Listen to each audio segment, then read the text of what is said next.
This is Optimal Living Daily, episode 39, A Minimalist's Thoughts on Diet by Joshua Fields Millburn of Minimalists.com. Get ready to maximize your potential with Optimal Living Daily, the podcast that brings you the best in personal development and productivity every day of the week. Your optimal life awaits. Now here's your host, Justin Malik. Hey, how's it going, Life Optimizers? This is Optimal Living Daily, and I'm Justin Malik. This is a podcast where I read some of my favorite blogs to you, and hopefully some of your favorites as well. If not, let me know which ones you do like, and I'll see what I can do about getting them read on the show. You can message me through my site, oldpodcast.com, and while you're at it, if you want to support the show in a real quick, free, and easy way, just enter your email address into the box and submit it to sign up for my weekly newsletter, and also get free gifts from me every month, the first of which will arrive immediately. And today I'm reading to you a post from Minimalist.com, this time about diet. Now, Joshua Fields Millburn is not a doctor or dietitian, so this is his own opinion, and it's also not necessarily my opinion, so please don't send him or me any hate mail.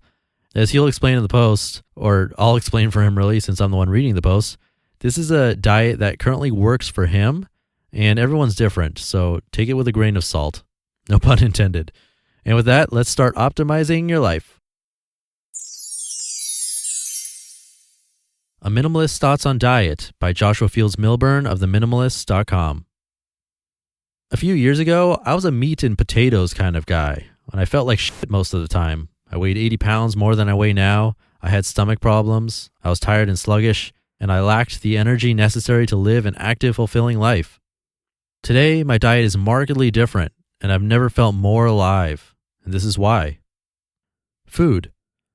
My diet today consists mostly of plants and unprocessed foods. I eat an abundance of vegetables. I'm particularly fond of avocados, spinach, broccoli, and anything green, not because they taste good, but because these foods make me feel outstanding. I also eat fish, nuts, and seeds most days. My ideal meal looks something like this: a bowl containing a small portion of rice, half an avocado, a large piece of grilled salmon, a handful of almonds, and a massive spinach, carrot, cucumber side salad with almond oil and lemon. Avoid. There are quite a few foods I've drastically reduced or completely eliminated from my diet: bread, pasta, sugar, gluten, meat, other than fish, bottom-feeding seafood, lobster, crab, and other garbage men of the sea, most dairy products, and anything processed or packaged. There are many so-called experts out there, I am not one of them, but it was my friend, Common Sense, who advised me to avoid most of these foods.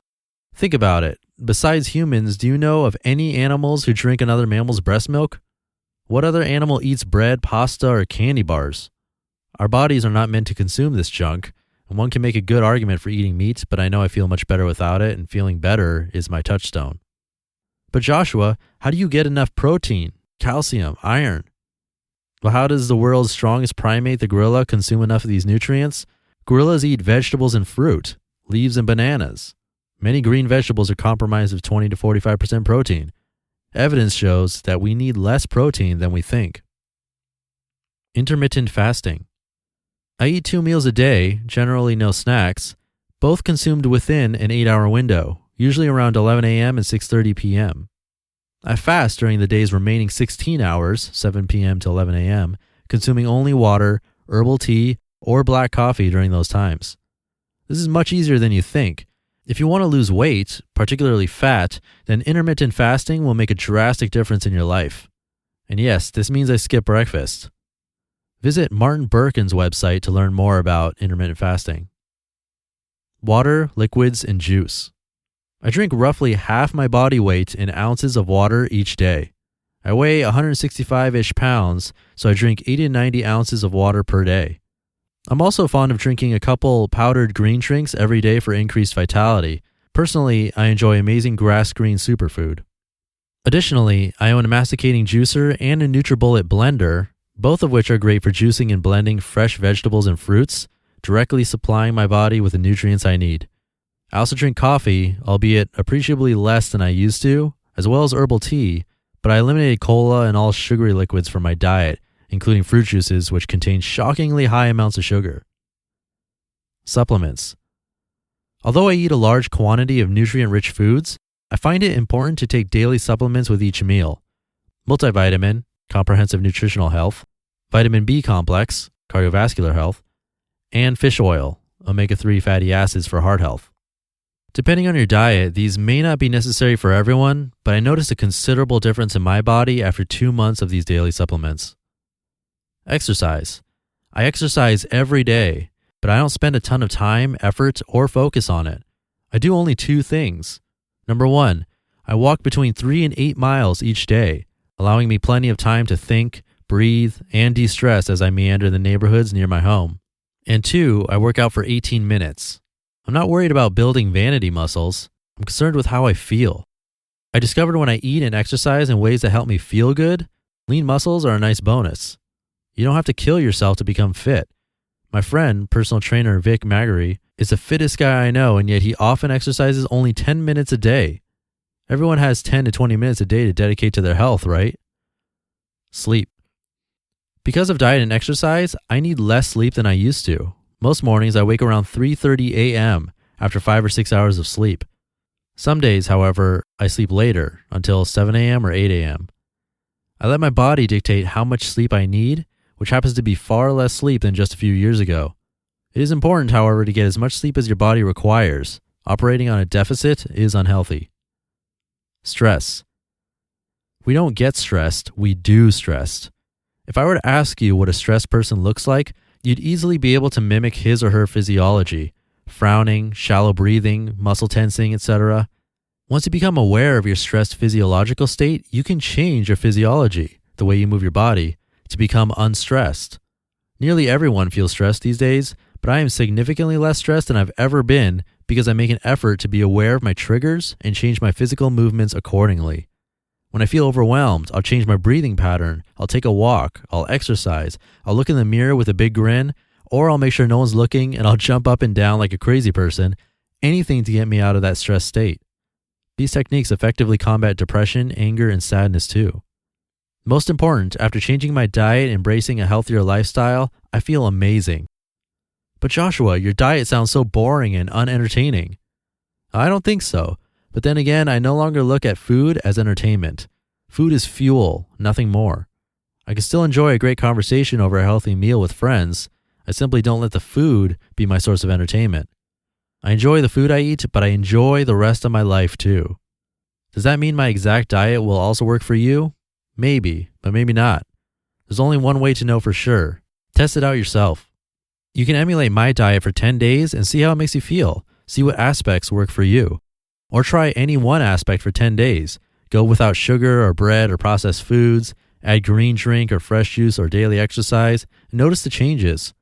I'm certain you can do anything for 10 days. See how those changes make you feel and then adjust accordingly. Improving one's health is the foundation of living a meaningful life. Without your health, nothing else matters. I don't care what you eat or how you exercise.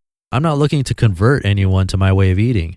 I don't care whether you're a vegetarian, a vegan, or a primal, paleo, whatever.